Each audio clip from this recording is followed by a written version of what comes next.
नमस्कार, स्वागत है आपका बिहार समाचार में। इस वीडियो में हम बात करेंगे बिहार की अब तक की सभी बड़ी खबरों के बारे में। सभी खबरें आपके काम की और सिलेक्टेड हैं। तो आज की बड़ी खबरों पर बात करने से पहले आपसे एक छोटी सी अनुरोध है कि इस वीडियो को एक प्यारा सा लाइक अवश्य कर दीजिएगा। आपका एक लाइक करना ही हमारी मेहनत का फल होता है। तो चलिए शुरुआत करते हैं आज की पहली बड़ी खबर से।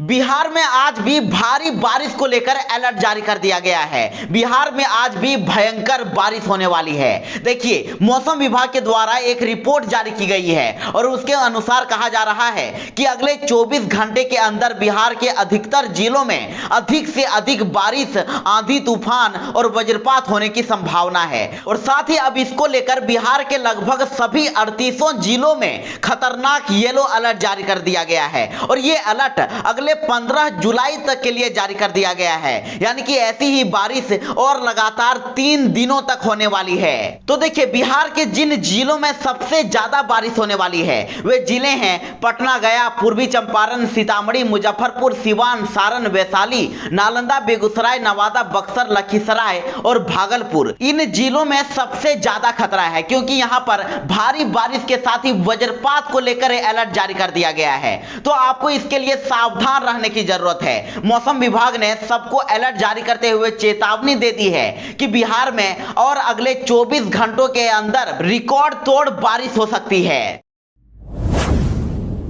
बिहार में एक तरफ जहां भयंकर बारिश हो रही है तो वहीं बिहार में बाढ़ का कहर भी बढ़ता ही जा रहा है। पूरे बिहार में बाढ़ ने तबाही मचा के रख दी है। तो वहीं उत्तर बिहार में तो बाढ़ का कहर और भी खतरनाक होता जा रहा है। एक तरफ जहां सुगौली में रेलवे कॉलोनी में पानी घुस गया है तो वहीं शहरी इलाकों में भी खतरा बरकरार है। और बिहार में लोगों की मुश्किलें कम होने का नाम ही नहीं ले रही है। बिहार में बाढ़ की स्थिति और भी गंभीर बनी हुई है। आप देख सकते हैं कि किस तरह से लोग अपने घरों को छोड़कर किसी तरह की नाव बनाकर पलायन करने के लिए मजबूर हो गए हैं। लोगों के सामने और कोई रास्ता ही नहीं बचा है। लोग अब ऊंचे स्थानों पर जाकर अपनी जान बचा रहे हैं। और इधर गंडक, बूढ़ी गंडक और बागमती समेत कई अन्य नदियां अब भी खतरे के निशान से ऊपर बह रही है और जिससे नए इलाकों में अब बाढ़ का पानी फैलता ही जा रहा है। और पूर्वी चंपारण के सुगौली में शहर के साथ साथ अब रेलवे क्वार्टर में भी सिकरहना नदी का पानी प्रवेश कर गया है। तो वहीं बेतिया के लोरिया चनपटिया में सिकरहना का पानी फैलता ही जा रहा है। और इधर शिवहर से सीतामढ़ी व मोतिहारी रोड पर आवागमन पूरी तरह से ठप हो गया है। और अगर बात करें दरभंगा की तो दरभंगा में भी काफी तबाही मची हुई है। और इस बाढ़ के कारण पिछले दिन कई लोगों की जान भी चली गई है। देखिए, बाढ़ से घिरे परिवारों के 2 बच्चों समेत 5 लोगों की डूबने से मौत हो गई है। तो अब नीतीश कुमार की पार्टी जदयू ने भी मानना शुरू कर दिया है कि जल्द ही तेजस्वी यादव और चिराग पासवान एक होने वाले हैं। देखिए, जदयू ने चिराग और तेजस्वी यादव को अब बता दिया है फूंका हुआ कारतूस और कहा है कि आप दोनों मिलकर अब बिहार वालों को इंटरटेन करें। जी हां, जदयू के मुख्य प्रवक्ता और विधान पार्षद नीरज कुमार ने चिराग पासवान और तेजस्वी यादव के साथ आने को लेकर अब तंज कसा है और बिना नाम लिए उन्होंने अपने ट्विटर अकाउंट पर दोनों को फूंका हुआ कारतूस बता दिया है और कहा है कि ये अगर साथ भी आ जाएं तो कुछ भी नहीं होने वाला है। बिहार को अब बस नीतीश कुमार पर भरोसा है। उन्होंने लिखा कि 2 फूंके हुए कारतूस अगर साथ भी आ जाएं तो भी नतीजा सिफर ही होने वाला है। और कहा कि अघोषित तौर पर 2020 विधानसभा चुनाव में साथ आने का नतीजा क्या हुआ। बिहार को तो बस नीतीश कुमार जी जैसा मेहनती और दूरदर्शी नेता पसंद है। नीरज कुमार ने आगे लिखा कि बाकी दोनों फूंके हुए कारतूस अब अगर मिलकर जनता का मनोरंजन करे तो अच्छा ही है। बिहार में अब राजस्व कर्मियों की मनमानी होगी खत्म। मॉडर्न रिकॉर्ड रूम में मिलेंगे अब नक्शा समेत जमीन के सभी दस्तावेज। जी हां, बड़ी खबर है कि अब राजस्व कर्मियों की मनमानी को खत्म करके अंचल में एक ही छत के नीचे मामूली शुल्क लेकर 28 तरह के जमीन और राजस्व के नक्शा आदि दस्तावेज उपलब्ध कराने को लेकर आधुनिक अभिलेखागार सह डाटा केंद्र यानी कि मॉडर्न रिकॉर्ड रूम योजना का 15 जुलाई को पहला चरण शुरू होने जा रहा है। और इस चरण में 15 जिलों की 75 अंचल में मॉडर्न रिकॉर्ड रूम काम करने लगेंगे और अंचल कार्यालय परिसर में बने इस आधुनिक रिकॉर्ड रूम की सेवा जनता को देने से पहले सब कुछ चेक करने के लिए राजस्व व भूमि सुधार विभाग ने नोडल पदाधिकारी नियुक्त कर दिए हैं और जिसके बाद आप जमीन से जुड़ी हुई 28 दस्तावेजों की नकल प्राप्त कर सकेंगे। अब बिहार में पंचायत चुनाव खत्म होते ही बिहार के गांव सोलर लाइट से जगमग हो जाएंगे। नीतीश सरकार कर रही है तैयारी। जी हां, अब इस साल के अंत तक गांवों की गलियां सोलर लाइट से जगमगाने लगेगी। पंचायत चुनाव समाप्त होते ही गांव में सोलर स्ट्रीट लाइट लगाने की योजना को साकार किया जाएगा और इस योजना पर अमल करने के लिए एजेंसियों का चयन भी होने लगा है और पहले चरण में सोलर लाइट उत्पादक कंपनियों का चयन किया गया है और अब उन एजेंसियों का चयन किया जा रहा है जो गांव में जाकर सोलर स्ट्रीट लाइट लगाएंगी और एजेंसियों का चयन ब्रेडा के माध्यम से हो रहा है और ये सब पंचायत चुनाव खत्म होने के बाद किया जाएगा। यानी कि बिहार में अब गांव सोलर स्ट्रीट लाइट से जगमग हो जाएंगे।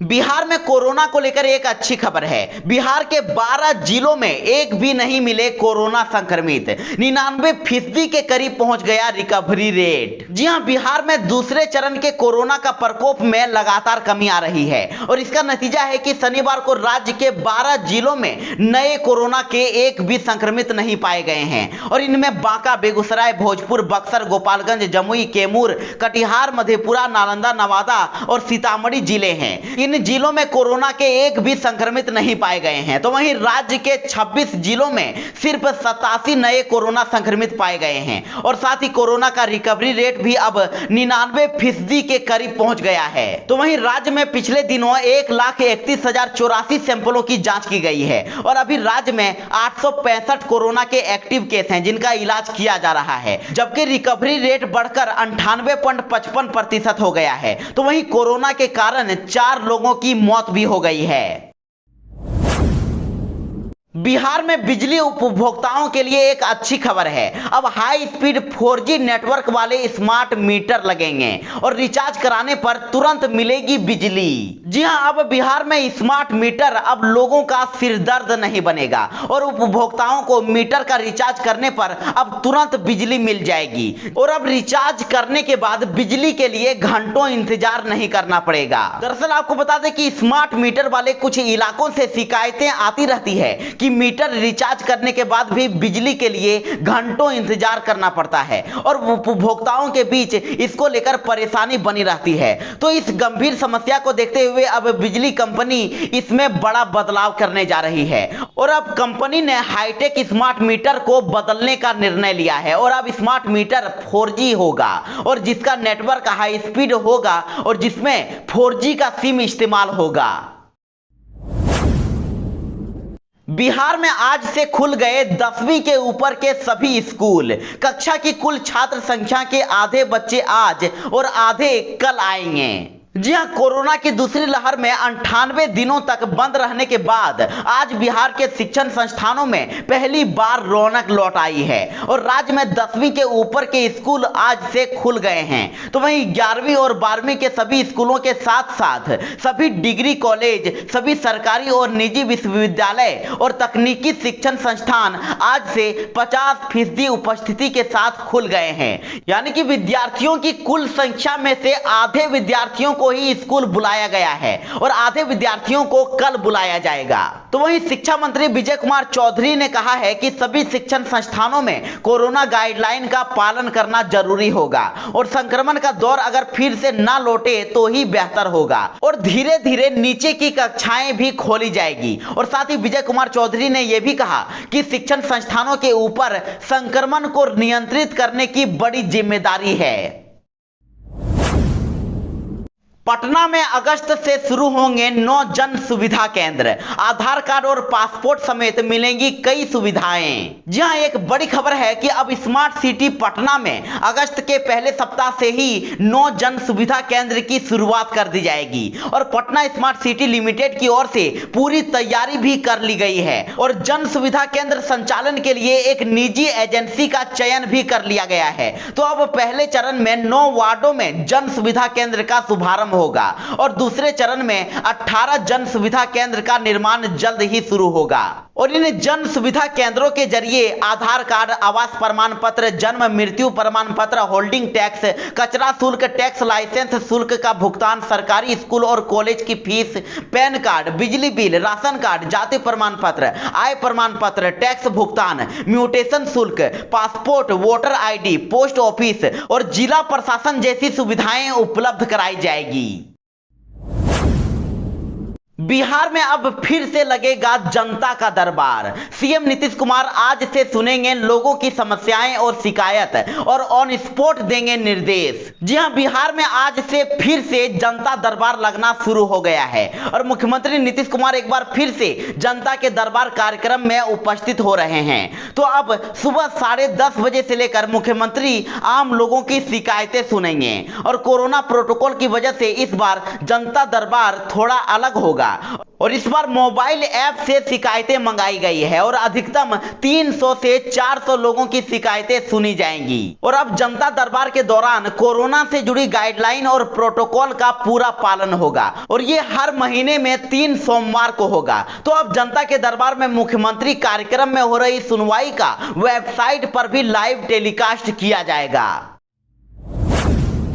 अब खाद की कीमत से 1 रुपया भी अधिक लिया तो होगा एफआईआर। खाद संबंधी शिकायतों को लेकर नीतीश सरकार ने बनाई जीरो टॉलरेंस नीति। जी हां, बिहार के कृषि समन्वय भी अब खाद की कीमतों पर नजर रखेंगे और उन्हें अपनी पंचायतों के किसानों से बात करके ये जानकारी लेनी होगी कि कोई डीलर खाद की अधिक कीमत तो नहीं ले रहा है और अगर कहीं गड़बड़ी मिली तो खाद कंपनियों को भी इसके लिए जिम्मेवार माना जाएगा।